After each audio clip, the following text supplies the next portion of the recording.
Guys, what's up? Welcome back to my channel. If you're walking in here for the first time, hey, I'm Danya Shetty. I do informative videos about studying abroad and some vlogs here and there. If you're interested in my contents, do hit the subscribe button, hit the bell notification so that you don't miss out on any of my content. So according to me, this video is very important because it will give you a clear-cut idea of what you need to do as soon as you land in USA, because that's very important. You shouldn't go blank, and there are some tips that I'm gonna give which is very important. Otherwise you'll find yourself in a very helpless situation, so do stay tuned and keep watching. So the very first step that I would suggest even before you board a flight from India to USA is that create an international credit card or a forex card.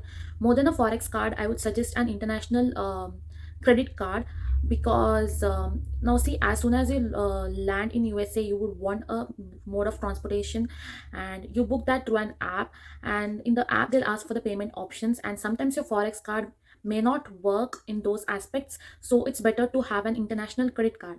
Now if you're thinking as a student who will give you an international credit card, there is a credit card company called Solve. So you can so most of the international students who are here use Solve, because it considers your credit score of India and gives you a credit card and gives you a limit up to $3,000. So that's what I took, that's what many people took, and it will work very well here as well as in India if you're going back to India. Later on, when you get your SSN, you can take other credit cards like Discover, and there are other options as well. So if you want me to talk in detail about Solve, let me know in the comment section below. I will for sure guide you all how to register and how to apply for a Solve credit card. So yeah, get a credit card. So no matter how expensive that international pack is, get the international pack, and a good one. Why I'm suggesting this is because you may think that you will have Wi-Fi, you can call your parents through WhatsApp or anyone through WhatsApp when you are in the airport, and however when you're in the flight you cannot contact anyone. This is what a mindset usually of persons will be. But I would suggest you to get an international pack just because of three reasons.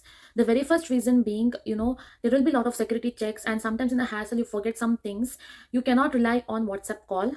So now you want to call a friend or a consulate or anyone for some information, you will only have contact to your parents, because your parents will be the only one will be knowing, okay, my daughter will call me, so they'll keep their WhatsApp internet data on. Maybe the person whom you want to contact to will not have WhatsApp or will not keep WhatsApp data on, and that will be a huge problem for y'all. So you will want to have access to the normal call, and for that you need an international pack. So the second point also being a very important point, usually most of the students go through Qatar Airways because it's one of the affordable options that is available for international students. So what happens is, your longest flight will be from Qatar to USA, that will be around 14 to 15 hours or so. So what happens is, you will want to talk to your parents before that, and in Qatar the WhatsApp call is banned. You can't do WhatsApp calls in Qatar. So even though you have access to the internet, you cannot call your parents or anyone through WhatsApp. So that is why you need an international pack to call normally and connect to them, so that even they can sleep peacefully in their home countries. And the third option being, um, during your initial days, okay, you will have Wi-Fi in the airport.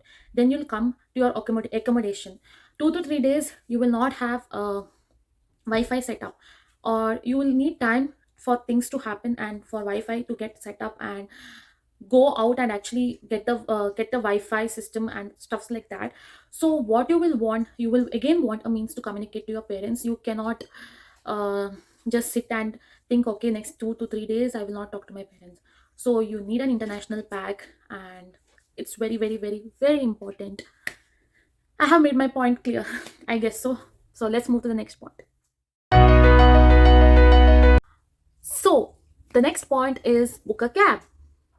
To book a cab, you need to follow the first two steps, which is very important. Only then you can book a cab, and only then you can reach your accommodation safely.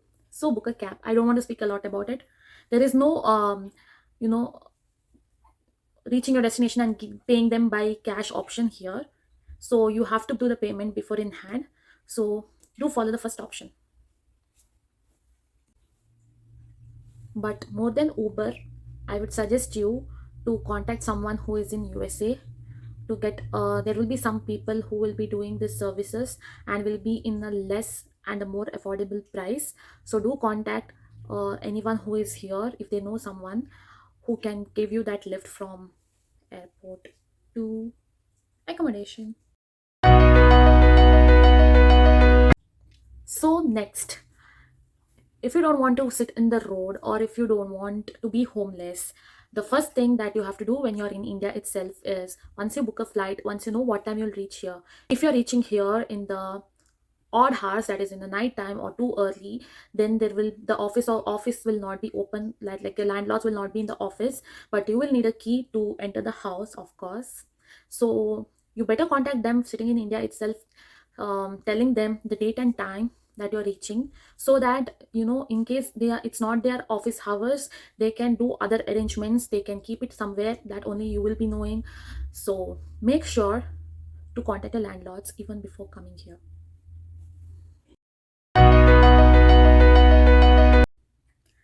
Now that you have safely reached your accommodation, and the first initial 1 week, what you have to do is get a grocery that will be sufficient for next 1 week, and then get a Wi-Fi setup. Ask your neighbors or ask your seniors which Wi-Fi system is more reliable and more efficient, and get it, so that you can get out of that jet lag. You will have enough groceries to eat and sleep, and then you will have a good internet connection to talk to your parents, to watch movies, and to see the places which you want to visit, because few initial days that you will come before the university starts is the only time that you will have, at least if you're coming to Western Michigan University.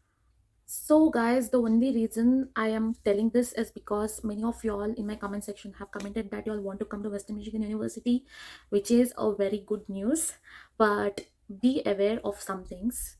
First thing is, the course structure is very strict, and the grading system also is very strict. Of course, it depends on professors, and some of the streams people are very lenient. But if you're coming for engineering management program, if you're coming for computer science program, be ready to have a hectic schedule, because if you consider me only, I will have packed work for 1 week, and then Saturday Sundays I do my 20 hours of job, that is 3 shifts a day from morning 10 to night 9:30. When I reach home it will be around 10. That is the main reason why I'm not able to post videos.